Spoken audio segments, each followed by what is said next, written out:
तुमको क्रोध के बारे में हम बताने वाले थे। तो शॉर्ट पीरियड में बताया कि तुमको करना क्या है लाइफ में, तुमको इंपॉर्टेंट अर्जेंट काम करना है कि नॉट अर्जेंट नॉट इंपॉर्टेंट काम करना है, तुम वो अपना डिसाइड कर लो। जिसको जैसा ऊपर जाना है, तुमको पहला चैप्टर में हम ये सिखाया तुमको कि तुमको जो है जैसा बीज बोएगा और जैसा मेहनत, खाली बीज बोने से नहीं होता है, सोचने से नहीं होता है, भगवान नहीं मिलेगा। उसके लिए प्राप्ति के लिए प्रयत्न करना होगा।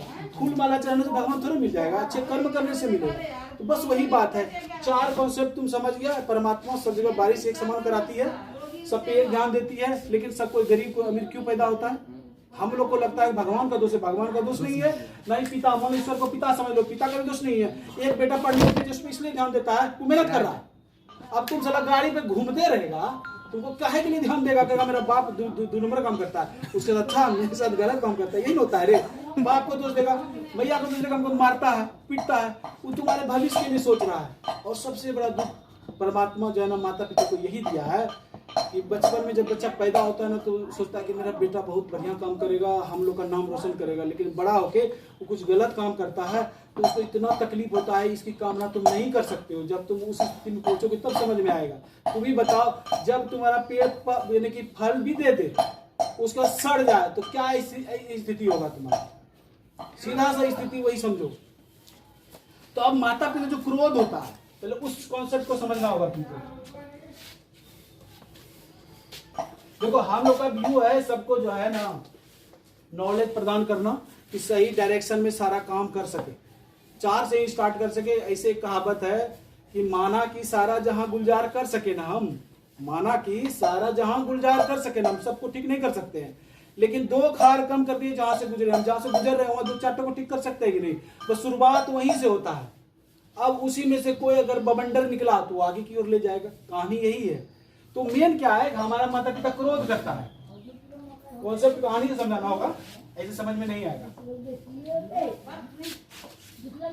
एक टीचर था, प्रोफेसर। एक प्रोफेसर जो है ना, डेली अपना कॉलेज बस से, बहुत बड़ा प्रोफेसर, उसका बहुत नाम था। वो बस में चढ़ा, बैठा, उधर से एक दबंग आदमी चढ़ा दूसरे स्टॉप पे। वो जो है ना, उसका पैर जो साइड में बैठा था तो उसका पैर कुचल दिया। वो देखा, लेकिन उसका हिस्ट पुष्ट और एक तो पास में बंदूक को देख के वो शांत रहा। साला कुछ बोलेंगे घड़िया दिया तो। उसके बाद जो है ना, कुछ देर बाद और चला, उठर मुठर तो करेगा, मतलब तुमको तकलीफ है तो उठर मुठर करेगा। तो इसको बोला कि इधर देखिए सर, बोला उठो पहले। उसको उठा के साइड कर दिया और खुद बैठ गया। उसको कितना क्रोध आया होगा। अगर उसमें हिम्मत होता तो क्या करता? उसको कुछ बोलता या कुछ करता तो चार्ज हुआ। यानी कि प्रक्रिया क्या है, सिस्टम जो है ना जीवन में, क्रोध का चार्ज और डिस्चार्ज से डिपेंड करता है। CHARG, चार्ज और डिस्चार्ज। ठीक है, क्रोध का कॉन्सेप्ट यही है कि इंसान चार्ज और डिस्चार्ज होता है, और कोई कॉन्सेप्ट नहीं है। ये तुमको स्कूल कॉलेज में नहीं पढ़ाया जाएगा, ठीक है? ये तुमको देखो ना, सब ज्ञान है सब जगह। तुमको बोले ना कि मधुमक्खी की तरह उसको निकालो अपने पास में, उतना ही लो जितना जरूरत है, तो उसको ग्रहण करो। ये चार्ज और डिस्चार्ज, ये क्या हुआ? टीचर चार्ज हो गया, चार्ज हो गया, उतरा। क्रोध तो था ही, बुदबुदा तो रहा ही था, जा रहा था स्कूल का गेट थोड़ा 100 मीटर आगे था, तो एकदम दिमाग तो उसके पास था। वो धड़ाम से गिर गया, पत्थर था आगे, ठीक है? उसको और क्रोध आया, गया क्लास में। क्लास में गया, जैसे प्रार्थना होता है उसका, क्लास में जैसे बैठा है लड़का, बोला सर इसका आंसर कल आप नहीं बताए थे, इसका बताइए। उसको पकड़ा, उसको डगा दिया। काहे डगा? वो लड़का इस चीज में सोच गया, सर हमको क्यों मारा? चिंता में पड़ गया। साला कुछ किए नहीं, खाली पूछे सर इसका जवाब बताइए, हमको मारा। वो चिंता में है कि काहे मारा भाई। तो इसमें टीचर का भी गलती नहीं था, क्योंकि वो चार्ज, उसका ये परमात्मा का नियम है। अगर कोई चार्ज होता है, अगर डिस्चार्ज नहीं होगा तो वो सही नहीं हो सकता है। उसका दिमाग करना हैंग हो जाएगा, बंद कर देगा, समझे क्या? उसको तुमको ज्यादा ही हिट कर दे, गुस्सा खूब दिला दे, क्रोध कर दे, तो तुम क्या करेगा? या तो कोई सामान फेंकेगा या कुछ करेगा। तो प्राय घर में क्या होता है, चार्ज और डिस्चार्ज का खेल चल रहा है। तुम जो है ये मत सोचो, तुमको ये नहीं सोचना है कि मम्मी आज हमको इतना लतियाई या पिताजी हमको इतना गाली दिए या तब मारे। ये सोचो, ये मत सोचना कि आज के कारण कुछ नहीं हो रहा है बाबू साहब, ये कल का प्रकोप है। तुम थोड़ा सा गलती किया तो चार्ज हो गया, लेकिन इतना चार्ज नहीं हुआ था कि विस्फोट हो सके। फिर दूसरा दिन कोई गलती किया, फिर चार्ज हुआ, फिर कहीं से कोई खबर मिला उसको, फिर चार्ज हुआ, फिर चार्ज हुआ। एक दिन मौका मिला और तुमको डंगा दिया पूरा, तुम ये सोच रहा है साला हम इतनी तो कम है कि तुम कितना मारा। इसी चक्कर में पिता कहता है कि साला पिताजी को बहुत मारता है, मेरा बाप सही नहीं है, क्या वो थोड़ा सा गलती की है। मैटर यही है, जो दुख का कारण है सब लड़कों में यही है कि हमको इतना गलती की, हम इसीलिए मारा। अरे साला मेरा इतना पैसा तुम बर्बाद कर रहा है और कुछ हासिल नहीं करके हमको दिखा रहा है, तो उस चार्ज जो डिस्चार्ज कहाँ होगा, तुम्हारे पास होगा। पति पत्नी में झगड़ा क्यों होता है? मेन मुद्दा धन होता है। अगर मान लो पति जुआ खेलने चला गया, वहां से आया वो धन हार के आया, लेकिन वो चार्ज हो गया, धन किसी का जाता है तो चार्ज हो जाता है। वो घर जैसे आएगा, पत्नी 2 बार जैसे बोलेगी तुरंत डिस्चार्ज करेगा। डिस्चार्ज करने की 3-4 प्रक्रियाएं हैं, जैसे क्या तो कोई टीवी फोड़ देगा, कोई या नहीं कोई सामान पटक के डिस्चार्ज हो जाए, या तो किसी को मार के डिस्चार्ज हो। ये कुछ प्रक्रियाएं हैं जो तुमको दिखता होगा समाज में। तुमको जब भी कभी क्रोध आए तो ये सोचना है कि कैसे ये चार्ज हुआ और डिस्चार्ज हो रहा है, हम इसके बाद बात करेंगे। उस समय तुमको चार्ज तो फिर नहीं हो जाना, अरे चलो इतनी बातें उठाई तो झगड़ा कर रहा है, मार के डिस्चार्ज कर दो उसके साथ। चार्ज और डिस्चार्ज का जो कॉन्सेप्ट तुमको ये समझ में आ चुका है। क्रोध का मेन बवंडर इसी से चालू होता है। तुम कभी भी ये मत सोचो परमात्मा आज मेरा एक्सीडेंट करा दिया, क्यों करा दिया, उस वजह वो नहीं है। एक तो गीता तुम लोग तो पढ़ता नहीं है, थोड़ा सा जरूरी क्या है, संसार में सबसे इम्पोर्टेंट बुक्स है गीता, भगवत गीता सबसे इम्पोर्टेंट है, उसी में सब चीज है। तुम जितना विज्ञान जितना भी देख रहे हो, घर में झगड़ा झंझट सब चीज उसमें है। उसको अगर समझ लिया तो टेंशन तुम्हारा फ्री हो गया। उसमें बहुत सारी कहानियां तुमको मिलेगी, एक्स्ट्रा प्रीमियम भी है उसमें, छोटा छोटा बहुत सारा है। तो उसमें एक कोट लिखा हुआ है, जो होता है भले के लिए होता है, जो होता है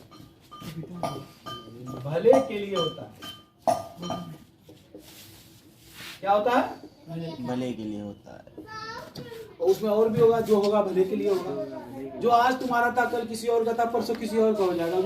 एक जो पैराग्राफ जो लिखा हुआ है उसका बहुत बड़ा मतलब है। तो अब मान लो जो होता है भले के लिए होता है, तो ये चीज आदमी को समझने के लिए कहानी तुमको समझना पड़ेगा। समझे क्या? एक आदमी था ब्राह्मण, बहुत बड़ा प्रकांड विद्वान था, समझे क्या? उसको यानी कि अपना तप से ज्ञान ऐसा प्राप्त किया, प्राप्त करने के बाद उसको ये ज्ञान मिल गया कि गाय बकरी कोई भी जानवर अगर क्या वार्तालाप कर रहा है तो उसको समझ में आएगा। और तुम ये जीवन में देखा होगा, समझा होगा, कभी भी कुत्ता हो बिल्ली हो कुछ भी हो, कुछ भी परले आने वाला होगा ना, उसको पहले वो एहसास हो जाता है। सबसे देखिए उसको कुछ नहीं दिया तो भगवान अलग अलग वो कुछ दिया है। किसी को बस शिक्षण दिया, किसी को कुछ दिया, किसी को कुछ दिया, उसी प्रकार उस सबको भी कुछ ना कुछ दिया है। एहसास उसको शिक्षण उसके पास ज्यादा, किसी के पास कम होता है, तो उसको पहले सब कुछ पता हो जाता। तो ये जो है ना कि ज्ञान तो प्राप्त कर लिया। उसके पास एक भैंस था, ठीक है, एक घोड़ा था, एक गधा था, समझा ना, और एक कुत्ता था, और एक बिल्ली था, और एक वो था मुर्गा, सब था उसके पास। आराम से जिंदगी चल रहा था। तो सिस्टम उसके पास क्या था, ये आपस में इतना प्रेम था, उस सब एक तरह सोचता था सब जीवन है, सबको जीवित रहना जरूरी है, सबको भोजन देता था। लेकिन वो गलती क्या करता था, एक लाइन से भोजन देता था।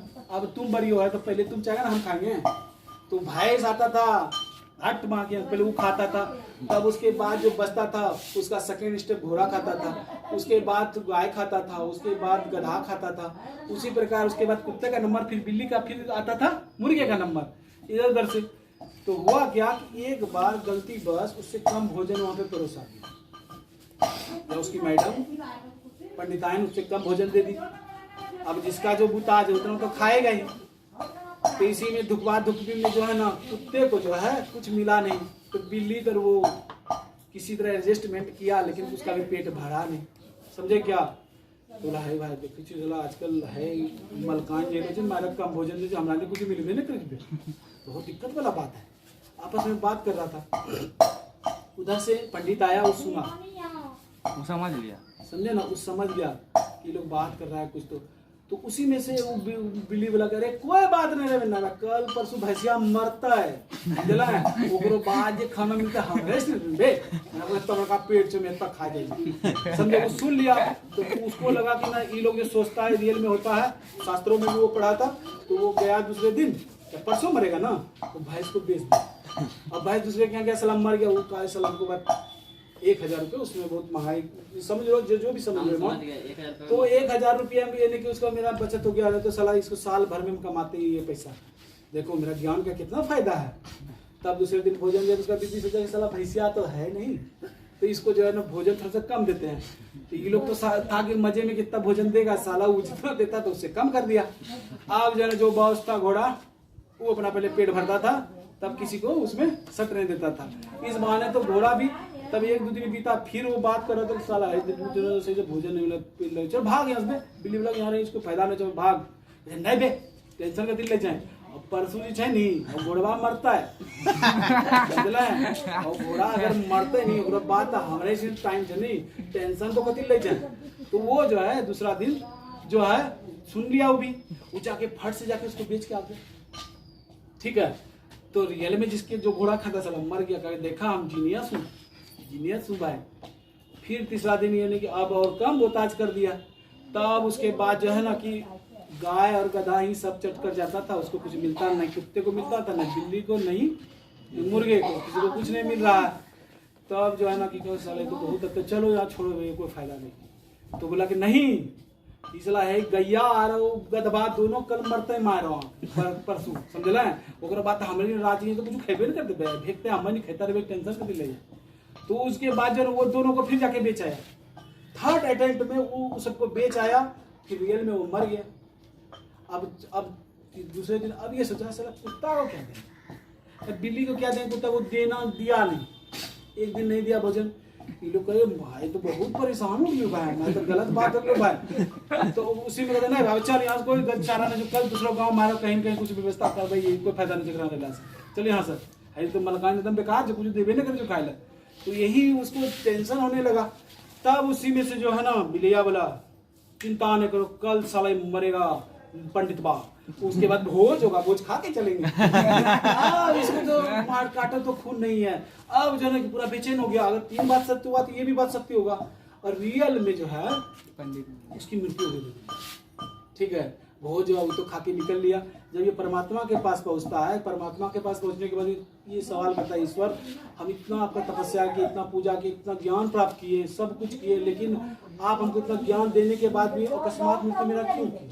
बहुत ही बड़ा यानी कि मेरे मन में एक दुविधा उत्पन्न हो रहा है कि ऐसा मेरे साथ तो नहीं होना चाहिए था। हम तो अपना यानी कि बहुत बड़ा ज्योतिषी है, हम देखे हैं कि 100 साल जिएंगे और अभी मेरी उम्र 40 साल है, मेरी मृत्यु हो गई। ये तो आपने गलत कर दिया, ये सही नहीं है, आप में प्रॉब्लम है, आप कुछ गलत किए हैं। ठीक है, तब उसके बाद उसको बुलाया, बोला समझो बेटा, हर मनुष्य में एक चीज ये है, जो होता है भले के लिए होता है। तुम इस चीज को नहीं समझा। जैसे होता नहीं है तुम्हारे साथ ये था कि जैसे ना कुछ क्या बोलता है उसको, ये होना था, तुम्हारे घर में किसी की मृत्यु होनी थी, ताकि जो भी प्रक्रिया वो टल जाता, जो भी प्रकोप है परमात्मा का शनि का वो टल जाता। लेकिन तुम क्या किया, उस जो चीज तुम्हारे घर में होता तो तुम्हारे पास कोई आंच नहीं आता, लेकिन वो होने ना दिया, तुमने दूसरी जगह उसको पहुंचा दिया। फिर दूसरा प्रक्रिया था, 3 बार तुमको हम मौका दिए, लेकिन तीनों बार तुम अपना ज्यादा ज्ञान की वजह से तुम जो है ना कि उस मौके को समाप्त कर दिया, जिसकी वजह से जो है ना कि लास्ट जो मेरे हाथ में कुछ नहीं था, शनिदेव तुमको को ले जाना था, तुमको यमराज को, इसीलिए तुम्हारी मृत्यु हुई है। इसीलिए जो होता है भले के लिए होता है। अगर तुम कहीं गाड़ी से जा रहे हो, टांग टूट गया, तो ये मत सोचो उसके कारण, इसके कारण, उसके कारण, ये सोचो कि ईश्वर ये चाहता था, मेरे पास कोई शनि का प्रकोप था जिसके कारण वो टल गया, जो होना था वो हो गया, अब इसके आगे कुछ नहीं होगा। लेकिन आदमी क्या करता है, उसको दोष उसको दे देता है, वही गलती करता है। आदमी जो क्या करता है कि बहुत सा गुरुजी इसको अंगूठी पंगूठी ये सब ले लेकर लाके वो क्या परेशानी करता है, जो अच्छा जो होने वाला होता है उसको टाल देता है, वो टालने के कारण उसकी मृत्यु होती है। समझे क्या? इसीलिए कुछ भी नहीं, ना ही जंतरम न मंत्रम, हम अपना कर्म अच्छा करेंगे, बेहतर तरीके से जिएंगे, दूसरे को यानी कि ऊपर की ओर ले जाने का कोशिश करेंगे, ऑटोमेटिक मेरा लाइफ अच्छा रहेगा। भगवान अच्छा कर्म करेगा, अपने सब पाप नष्ट कर देंगे। सीधा सा फंडा यही है, जो होता है सब भले के लिए होता है, और जो होगा वो भले के लिए होगा। इसलिए किसी को दोष नहीं देना चाहिए उसके कारण इसके कारण, कभी भी नहीं। जो हुआ वो अच्छे के लिए हुआ। अगर तुमको माँ बाप घर से बाहर निकाल दे, तुम्हारे में जोश आएगा कि नहीं हम बाहर जाकर कुछ करके दिखाएंगे, तुम जोश में बढ़ करके दिखाएगा ताकि उसके कारण अच्छा हुआ, अब बाद में तुम बुरा हुआ। अब मान लो बहुत सा ऐसा कहानी तुमको मिलेगा कि ये गलत था वो सही था। कोई गलत और सही नहीं होता। इसके मामले में बहुत सारी कहानियां हैं जो बाद में तुमको समझाया जाएगा, समझे ना। कोई चीज अभी तुम्हारे लिए अच्छा था तो कल बुरा था। अब मान लो 200 कहानी तुम लोग पढ़ा भी होगा, मोबाइल में देखता है, इधर देखता है, लेकिन तुरंत भूल जाता है कि भाई आज ये तुम्हारे लिए अभी अच्छा बुरा हो रहा है ना, कल तुम्हारे लिए अच्छा नजर आएगा वही चीज। इसके लिए बहुत सारी कहानियां प्रचलित है, वो तुम लोग कहानी वीडियो में देखो, समझ में आएगा अपने ही। बहुत कुछ है, इसलिए कभी भी किसी को दोष मत दो। जो होता है सब भले के लिए होता है। आज जो यहाँ पे तुम बैठे हो, जिसका किस्मत में जो रहेगा वो मिलता है, समझे ना। ज्ञान सब जगह बट रहा है, बस आपको लेने का चाहिए। अब मधु की तरफ बनिए, जहीं से भी मिले आप ग्रहण कीजिए, बस अच्छा ही। लेकिन क्या होता है, सब भोले बाबा बनना चाहता है, उसका गुण नहीं लेना चाहता है। अरे भोले बाबा गांजा पीता था, हम भी भोले बाबा बने। भोले बाबा गांजा पीता है, लेकिन उसका बना दिया गया, उसका देखो वो बुराई को ग्रहण किया अच्छाई डालने के लिए, लेकिन आदमी सब उसका बुराई को लेता है। अच्छाई कहाँ लिया, वो अच्छा इंसान था, सिर्फ उसका बुराई। सबसे अधिक एक्सेप्ट क्या करेगा लड़का, बुराई को कैच करेगा। अच्छाई इसमें क्या कोई मतलब नहीं है, कहेगा बम बम भगवान कर रहा था, हम किस खेत का मूल्य। अरे भगवान क्यों कर रहा था ये तुमको पता ही नहीं। सीधी सी बात है कि किसी को ये चीज ना भोगना पड़े, इसीलिए वो कर रहा था। तो यहाँ मेन मुद्दा है निवेश का, इसके बारे में ही हम जानकारी आगे प्रोवाइड कराएंगे।